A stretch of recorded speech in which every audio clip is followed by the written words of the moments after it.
पूरे भारत में मकर संक्रांति का वाइब अलग अलग होता है और हमारे बिहार में भी एक ऐसा ही डेजर्ट है जो 150 सालों से हमारे मकर संक्रांति का पार्ट।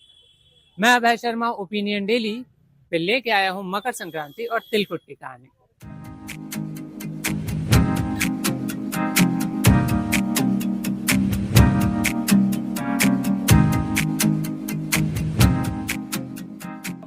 रायन कहें या मकर संक्रांति या बिहार का सकरा, ये एक फेस्टिवल है जब सन उत्तर यानी नॉर्थवर्ड मूवमेंट्स को स्टार्ट करता है और एंटर करता है धनु से मकर राशि में। इसके साथ ये एक त्योहार है जब मिड विंटर क्रॉप्स ज्वार, बाजरा, रागी, शुगर केन इन सब की कटाई की जाती है। बिहार में ऐसे ही दो क्रॉप्स शुगर केन और तिल को मिलकर के बनता है हमारा ये तिलकुट। अपना नाम बताइए। मेरा नाम लाल बाबू है। कहाँ से हैं आप? हम लोग यहीं गया के रहने वाले हैं। गया के रहने वाले, जहाँ से तिलकुट आया वहीं के आप लोग? जी। तो बताइए कैसे हमारे तिलकुट की इस कहानी शुरू हुई? तिलकुट और तिल और चीनी से शुरू हुआ है। तिल और चीनी। जी। कितना तरीके का तिलकुट होता है?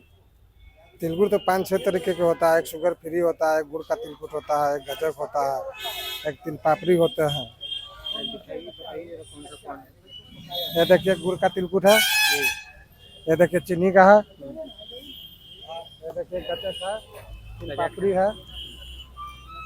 ये वाला तिलकुट गजक होगा इसमें। ये गुड़ का तिलकुट, ये गजक है। जी। ये तिलकुट ये हुआ, ये देखिए तिल पापड़ी हुआ, ठीक है। वो देखिए बलसाही तिलकुट हुआ, जी। बादशाही तिलकुट उसको जी। और वो देखिए तिलकुट कौन सा होगा इनका? खोआ का भी तिलकुट आता है। खोआ का भी तिलकुट आता है। और बताइए जरा कि तिलकुट बनता कैसे है, शुरू से बताइए बढ़िया। तिलकुट तो बनता है, तिलकुट तो बनता है सर। तिलकुट बनता है चीनी और तिल से ही बनता है। उसका चाशनी किया जाता है, चाशनी उसका पूरा हार्ड होता है ये। उसका बाद चाशनी के चारा जाता है, चार के उसको फिर तिल में उसको दबाया जाता है, गरम करके फिर उसको लोइया काट के फिर उसको कूटा जाता है। हाँ, कूट के उसको फिर बनाया जाता है, फिर उसको हवा लगाया जाता है, हवा लगा के फिर कंटेनर में पैक किया जाता है, फिर हो गया तिलकुट। अच्छा, तिल हम लोग देखते हैं मकर संक्रांति टाइम या जनवरी के टाइम ही तिलकुट बनता है पूरा साल भर का, ऐसा का है? साल में सर एक ही बार इसका सीजन आता है, ठंडी के मौसम में बनता है। गर्मी में तो तिलकुट पिघल जाते हैं, फिर तिलकुट कोई काम कराता है। तिल भी अब इस टाइम का थोड़ा वो रहता है क्या? जी। तिलकुट और चीनी गर्मी में नहीं बन सकता है, ये ठंडी में ही बनता है, इसलिए कि फिर इसका लेयर है तो पिघल जाता है, तो फिर खराब हो जाएगा वो। फिर महासंक्रांति के बाद इसका मांग नहीं रहता है, उसका बाद काम बंद हो जाता है, फिर अगले महासंक्रांति में ही बिका जाता है, जिसका 1 महीना समय हुआ, जिसको कहते हैं कि पुष में ही बनता है और संक्रांति में बिक के बंद हो जाता है। फिर जिसका बच जाता है मार्केट में वो होली तक अपना बेचता है, जिसका खत्म हो जाता है वो फिर छोड़ देता है। अच्छा बताइए कब से आप बना रहे हैं तिलकुट? तिलकुट तो सर ये लगता है कि हम कम से कम 15 साल से बना रहे होंगे। 15 साल से कारीगर हम तिलकुट का है। पहले मतलब शुरू में पटना ही में गया से सीखे हैं? हम गया से सीखे थे। कैसे सीखे, जब काम कैसे शुरू हुआ?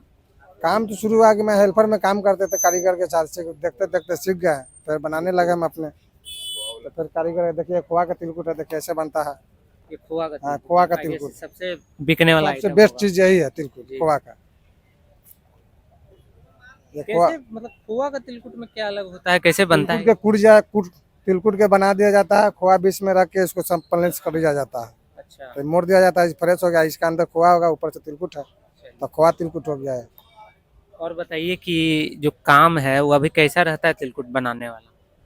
तिलकुट बनाने वाला तो 1 महीना का काम होता है, 1 महीना में जो हो जाए काम। तो मतलब साल भर में बस एक ही महीने का काम होगा? साल भर में एक ही काम से थोड़ी सर होने वाला है, तो इसका काम बंद हो जाता है। फिर खाजा खाजा लड्डू के काम हम लोग करते हैं, उसका कारीगर फेमस है जी। फिर सालों भर उसका काम होता है लगन का केटलर है, हम लोग लगन का काम करते हैं। तो ये काम कैसा है, बढ़िया है, आगे करना चाहेंगे ये वाला? हम लोग के लिए तो ठीक है हो जाता है, इसी से हम लोग 4 परिवार जी रहे, तो हम लोग के लिए तो ठीक है। तो आगे का जनरेशन को ये सब काम आप सिखाइएगा? जरूर सिखाएंगे, काहे नहीं सिखाएंगे। जो हम लोग के साथ रहता है वो जरूर सीखेगा। फिर हम बुरा हो जाएंगे तो फिर अगला आदमी तो वही बनाएगा ना, हमरे बनाने से थोड़ी हो जाएगा सर। तो चलिए धन्यवाद बात करने के लिए। मेरा नाम अभिषेक कुमार हुआ। अपने दुकान के बारे में बताइए और इस सफर के बारे में बताइए। इस दुकान मेरा तो दुकान 3 पीढ़ी से चल रहा है। 3 पीढ़ी? हाँ, 1984 से मेरा दुकान चल रहा है। ये हमारे पहले दादाजी आए, उसके बाद हमारे पिताजी आए, उसके बाद हम लोग हैं। अभी हम लोग तो अपना पढ़ाई भी कर रहे हैं, अपना शॉप भी देख रहे हैं हम लोग। तो कैसा रह रहा है ये तिलकुट का बिजनेस और मकर संक्रांति? अभी तो तिलकुट का सीजन थोड़ा डाउन है अभी। कल से आपका मार्केट में थोड़ा रनिंग आएगा। अभी थोड़ा पब्लिक लोग निकल भी नहीं रहे हैं ठंडा के वजह से। आज थोड़ा आज मौसम अच्छा हुआ है तो आज उसके वजह से आदमी थोड़ा रोड पे चहल पहल है। और उसके बाद तो कल ही से आपका मार्केट पता चलेगा। अपने दुकान के बारे में बताइए जरा। मेरा दुकान आपका ये 1894 से है और हमारा 3 पीढ़ी का दुकान है। और हमारा कोई भी क्वालिटी लीजिएगा सामने आपको एकदम बना के दिया जाएगा। कोई भी प्रोडक्ट लीजिएगा हमारे दुकान का उसका 15 दिन का गारंटी रहेगा। मिठाई में कोई दुकानदार आपको गारंटी नहीं देंगे, लेकिन हमारा ऐसा स्विच है कि हम आपको गारंटी के साथ हम आपको मिठाई को हम आपको सेल देंगे। कि कोई भी ग्राहक हमारे दुकान से मिठाई ले जाए तो ये ना बोले कि आप खराब दे दी, कि उसका गारंटी हम लोग लेते हैं 15 दिन का। कोई भी मिठाई हो, कोई भी स्वीट्स हो, हमारा दुकान से अगर आप कोई भी मिठाई लीजिएगा तो उसका 15 दिन का गारंटी रहेगा। एक सवाल रहेगा कि आप बोले जो दुकान है वो शुरू किया था दादाजी ने। दादाजी का सफर तिलकुट तक कैसे पहुंचा, ये करना है? दादाजी का तो सफर तिलकुट पे नहीं था। हमारे दादाजी का एक छोटा सा स्टॉल था। पहले हमारे दादाजी पहले चावल दाल सब्जी बेचते थे। फिर हमारे पापा जी संघर्ष करके फिर सिलाव गए, सिलाव के कारीगर को हायर किए, हायर करके फिर खाजा बनाना स्टार्ट किए। फिर अपना खाजा से फिर हम लोग तिलकुट में आए, फिर अनरसा में आए। जैसे जैसे जनरेशन चेंज हुआ है वैसे वैसे मिठाई भी चेंज होते गए हम लोग के दुकान का। तो अभी जो तिलकुट का मार्केट है उसमें कौन कौन सा तिलकुट बढ़िया सेल होता है? अभी आपका सबसे ज्यादा अगर मार्केट में अगर तिलकुट का सेलिंग है तो गुड़ और चीनी। खोआ वाले सब ग्राहक डिमांड नहीं कर पाते हैं कि खोआ वाला कॉस्टली पड़ता है, 700 रुपये किलो है। इसीलिए आपका गुड़ और चीनी ही का ज्यादा डिमांडेड है। अदर देन दैट जो मकर संक्रांति आता है उस टाइम पे तिलकुट और सारी चीजों पे कैसी ग्राहकी रहती है जो आती है? अब तो सर मार्केट डाउन हो गई कि अब हर एक जगह पे आपका तिलकुट बिकने लगा। अब हर एक जगह पे हर एक प्लेटफॉर्म पे आपका तिलकुट का सेलिंग होने लगा।